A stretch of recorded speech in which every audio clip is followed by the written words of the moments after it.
Hey guys, I'm RozaldVaneGAME, and welcome back to another episode of Call of Cthulhu. Where we last left off was we basically reached chapter 3, we just started it kind of thing. We talked to the officer, I forgot his name already. We talked to the officer and then he just gave us a rundown of what was going on with the house after the fire was burned and kind of like during their investigation stuff.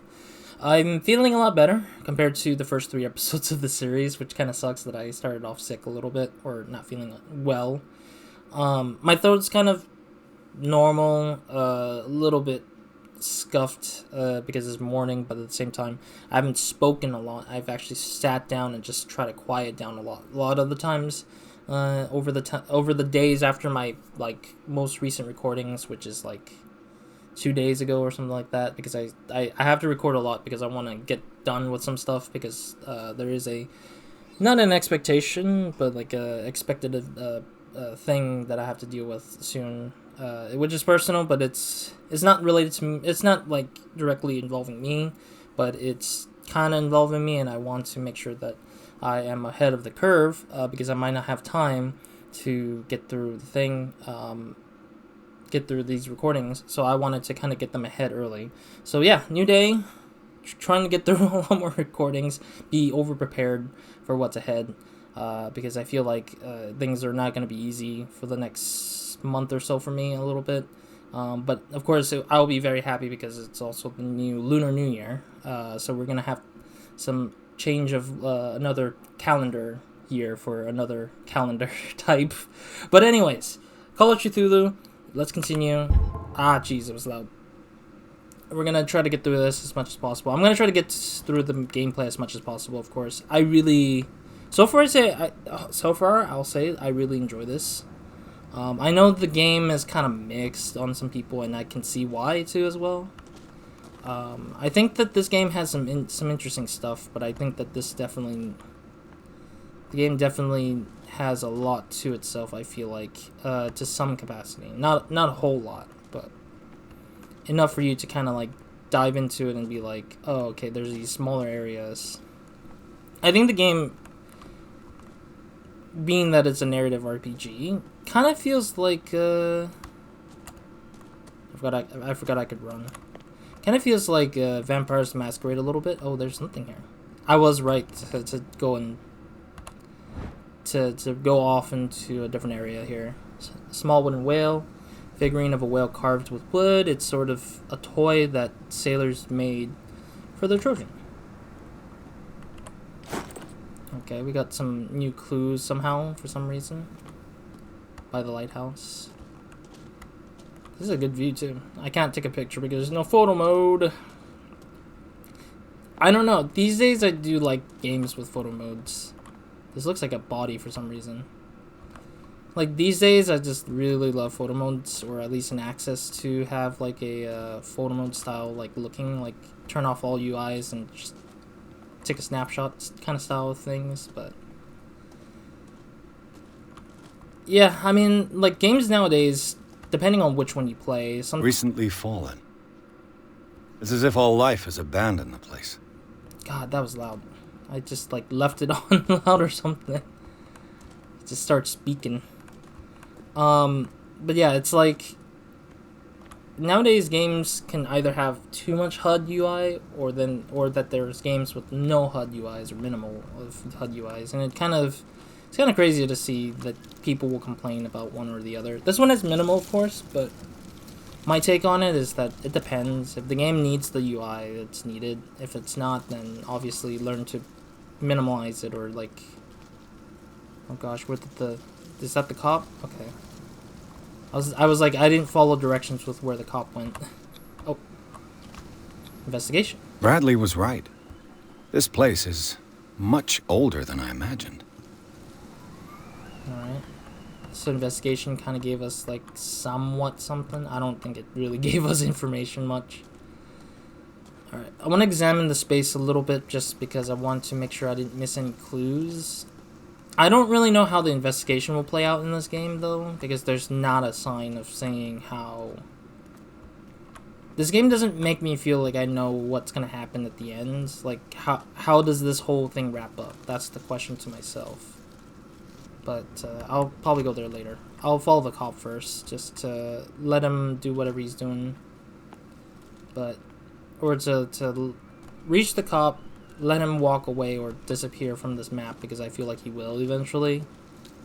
And then I'll investigate the rest on my own, I guess.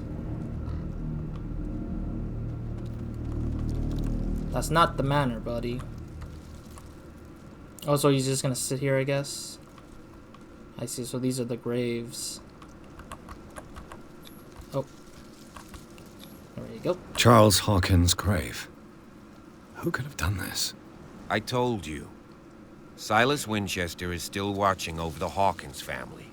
I must say, it's pretty gloomy. So, Detective, does this place inspire any thoughts? I don't know. Why were they buried here? I was given to believe that it was Charles Hawkins' wish. Strange idea.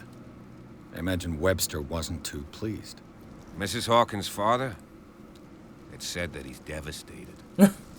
Obviously.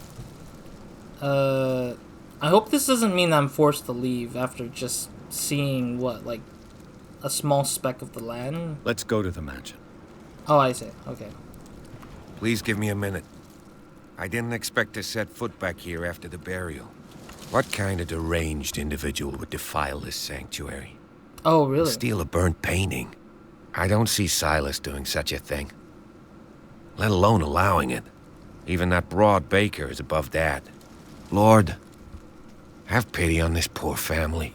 Let me check this graveyard stone, or this tombstone head. The flowers on Sarah Hawkins' grave are fresh.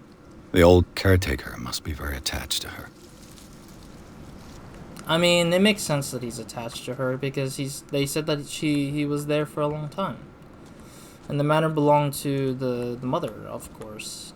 Poor kid. Poor kid. That's all you got to say?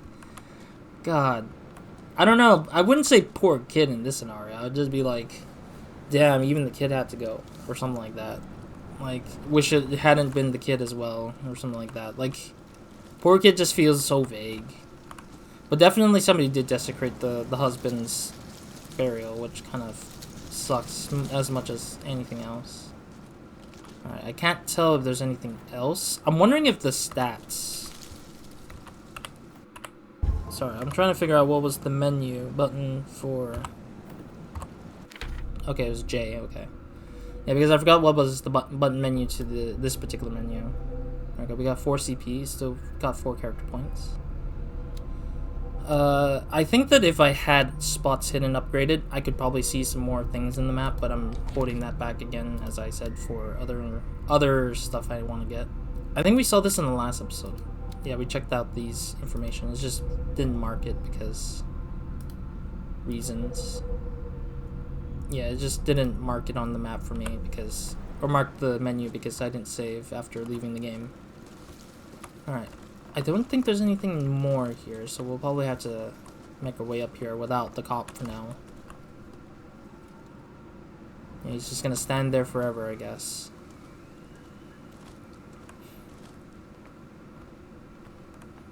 Alright, let's see what we got here. Game saved. Really?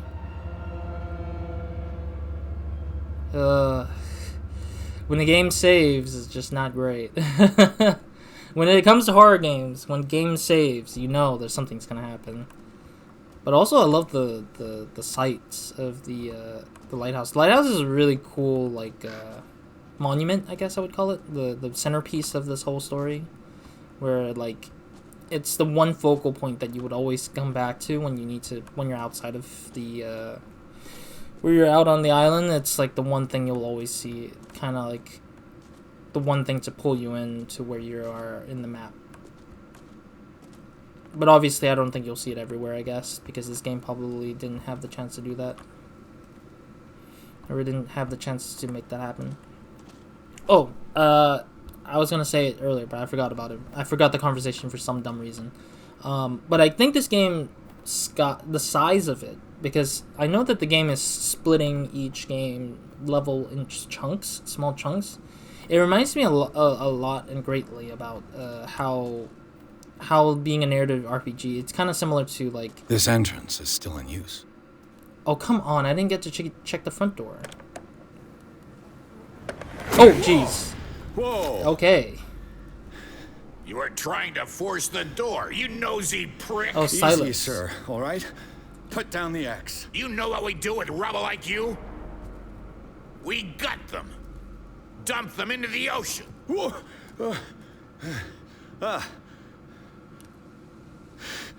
You're Mr. Winchester. Lower that axe. And let's talk calmly. He's not lowering it, though. I'll show you how we have it out on Darkwater.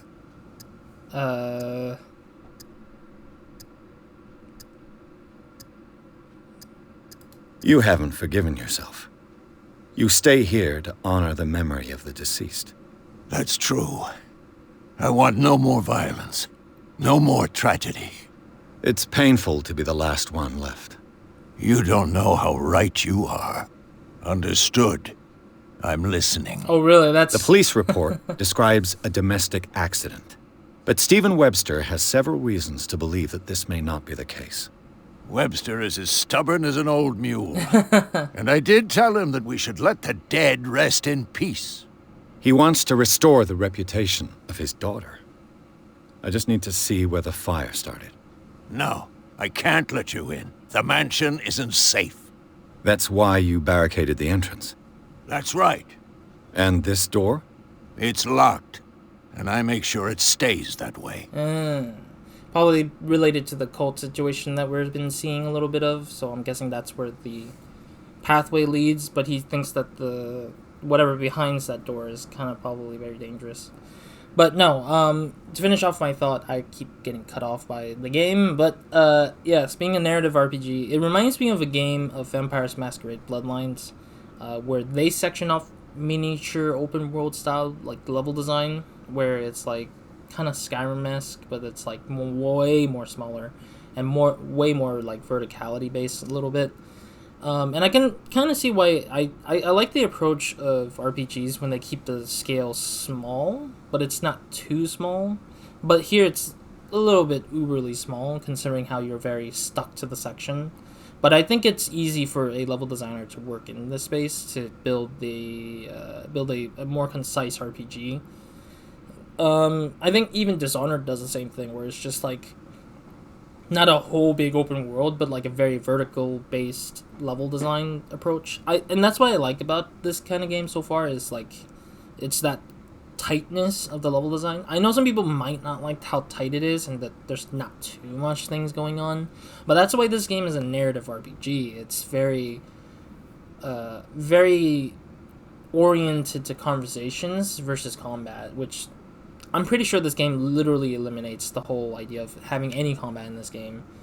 Because I already said at the beginning, it's like, this game has no guns. It's like, then I can read that there's going to be no combat to begin with. And it's just very conversational points. And I think this appeals more to like people who are like into like visual novel style games, or games that have like a lot more conversational dialogues, and then that's how it's encouraged to show or talk about how you're going to utilize those like abilities to work with the stuff you're with. And I think it's good that there's no combat, because I think that some games can work well with combat. Some games that need the combat are usually...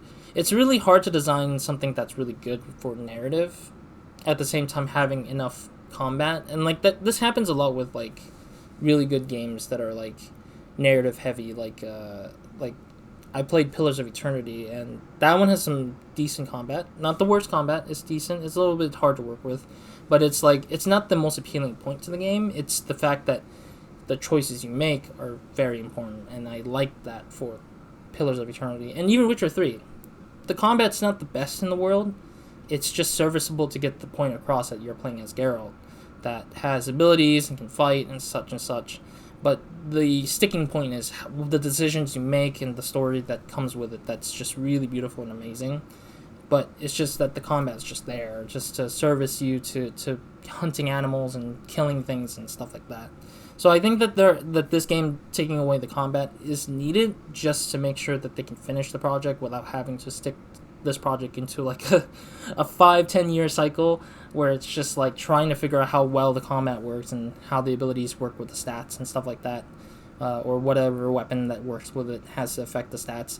And I think that it makes it hard to design that kind of game. It's hard to design that kind of RPG game that works well with combat, as well as make really good decisions in narrative to allow player freedom in narrative, because there's just so much writing and they have to pay for good writers for that, as well as paying good designers, combat designer, gameplay designers, game designers in general, just to like get all that combat in and stuff. So it's a hard sacrifice to make, I think, but I think it's necessary if you have too much eggs in one basket and you need to focus on only one for some sadness, for some sad reasons. Although there are games out there that have like good balance of narrative RPGs as well as combat. I do think there is some out there. I just haven't played a lot of them, I guess, in my mind, because they're just so hard to find, I think, these days. Like, I think there will be games that have really good gameplay but weak narrative, or really good narrative and weak gameplay. And I think that those are going to be the things we'll keep seeing until somebody makes it really well. Like, I think Baldur's Gate 3 might be a good example of it, but I haven't played, so I can't say.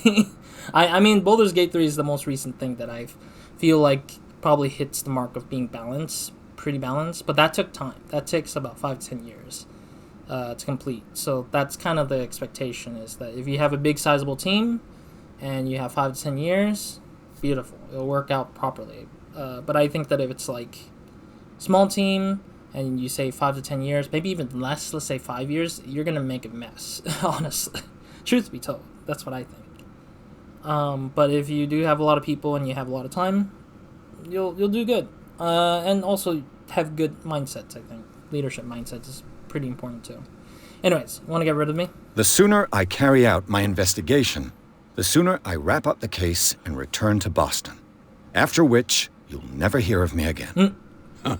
I like the sound of that, but I have a better idea. You leave right now, and you never come back. Silas! Pierce! In God's name, what are you doing? Officer Bradley, this hood was trying to break into the mansion. Do something, Bradley, or this story will have a nasty ending. I vouch for him, Silas. He's working with us. We have reason to believe that someone entered the mansion and stole some paintings. Impossible. I would have seen it. Better safe than sorry. Now let us in. I promise to keep an eye on this one. Oh. Okay, then. I'll leave the key with you. The terrible old man. You could have told me that earlier, Sonny. Let's see what more I can learn from this mansion. The terrible old man achievement unlocked. But yeah, that's how I feel about the idea of like RPGs. Like, I mean, maybe I need to still play more RPGs games out there. But I think it's hard because it's like, because I'm diving into both Western RPGs as well as Japanese RPGs, and I'm trying to figure out what I like out of all of them, obviously. But I really enjoy Japanese RPGs a lot because they're gameplay first and less of a narrative focus. Although the narrative focus, depending on which game you're talking about, it's like interesting because some narratives are just linear and those stories are like well written like hell. But sometimes they're just like decent stories but with like decent gameplay. It's just kind of okay overall. But I think there's a lot more of that in the Japanese RPG space than there is with Western, where Western is always either narrative highly first and gameplay a little bit in the middle or below, or just a lot of gameplay first, but the narrative is middle and below, which kind of sucks a little bit, depending on how you see it, or depending on what you like, depending on what RPG game you like. And I think one of the biggest things, one of the sticking out points is that people who played Starfield, I haven't played it myself still, this is all assumption based, people who played Starfield, who started disliking it over time, that's only because the fact that they found that there's a ceiling to the gameplay. And gameplay is finite. It's not infinite. You never get infinite fun unless you have a thing that's kind of like a live service, but it keeps adding new tools, adding new gameplays, stuff like that. Like, I think a good example to that is Genshin Impact, where it's just like there's a lot in it, and a lot of puzzles, a lot of characters, a lot of gacha, whatever it is, or whatever stuff there is. It's just so much to it that you're gonna keep playing constantly, and you can never get bored, basically. And that's why it's kind of like a live servicey game that works well for a lot of people, because it's not only a lot of stuff in it, but also it's accessible. It's like you can play on mobile, you can play on console, you can play on PC, etc. This gate is locked. It's just so much to it that it's just like there's a lot out there in that particular game that is just like, I feel like if you have that much content, you can probably find yourself in an infinite place.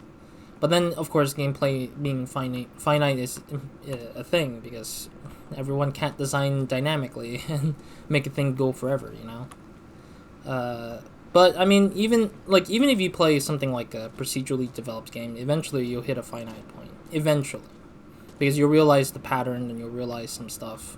Because people will be like, oh wow, I'm seeing the patterns. Oh wow, I'm seeing how random this is. I don't like it being too random. Like there's a between that people need to hit for gameplay content stuff. But I don't want to dive too deep right now for it, because I think this is not the game for it, considering this is all finite. But a lot of choices are being available for me to try and use and kind of see. I wonder what this shack is.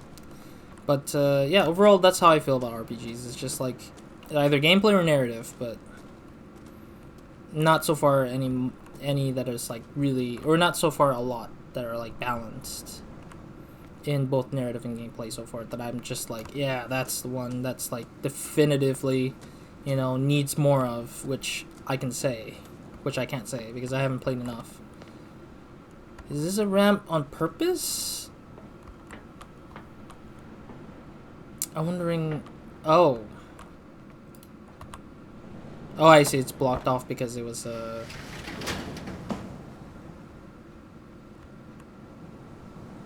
Okay, this is kinda creepy. I can't even walk off from this thing. They really put a they put a control lever that's like, don't let player hop off the side of this sort of height. Okay, there we go. Yeah, it's kind of weird. Oh, my bad. I was looking. The poor wretch seems to spend the best part of his time isolated from the world. Rather Spartan. The caretaker has simple tastes. Why is this game saved every time when I'm checking something? Is it like a timer stuff, I guess? Bourbon. Empty, of course. Alright. I want to see if I can... What's the point of this? Is this to...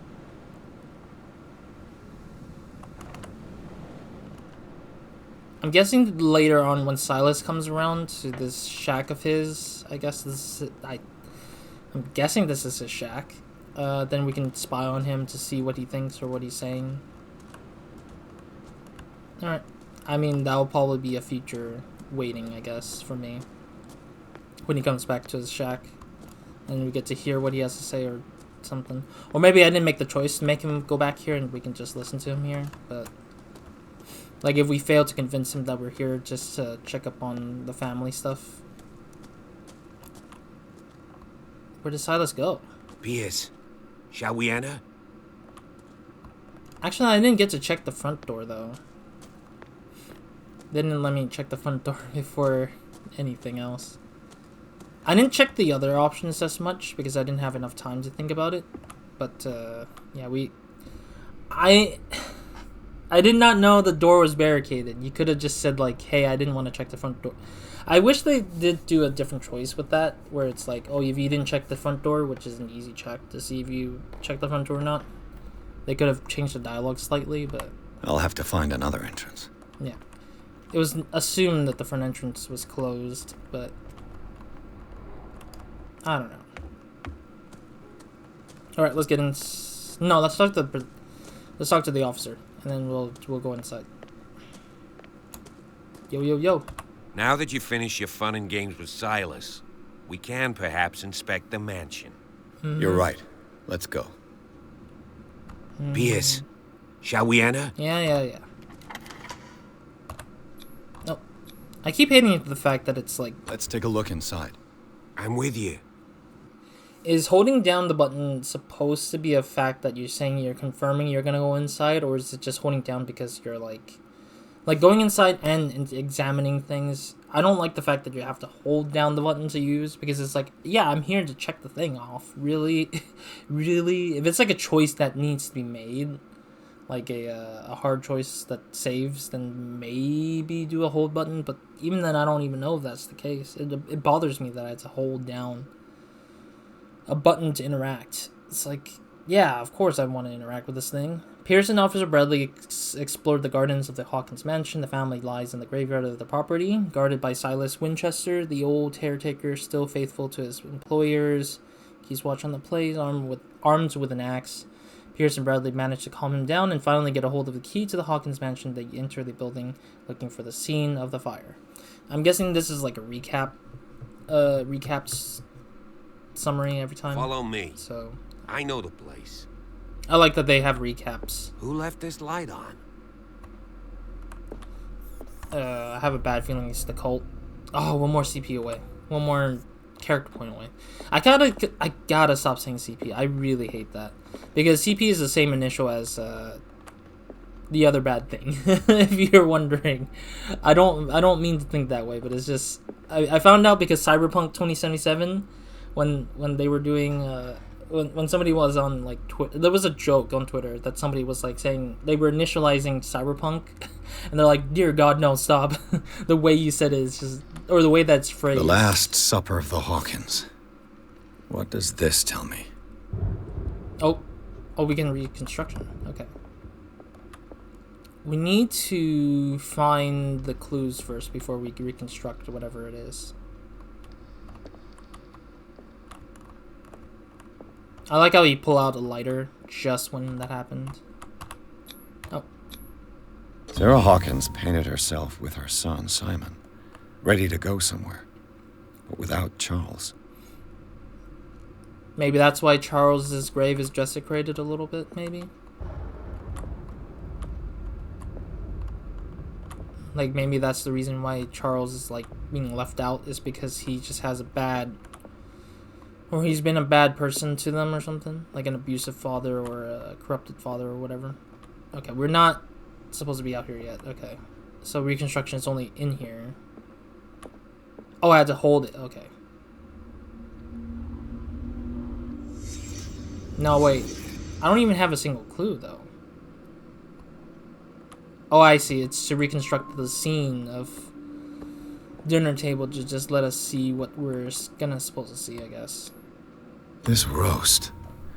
What strange creature has flesh like this?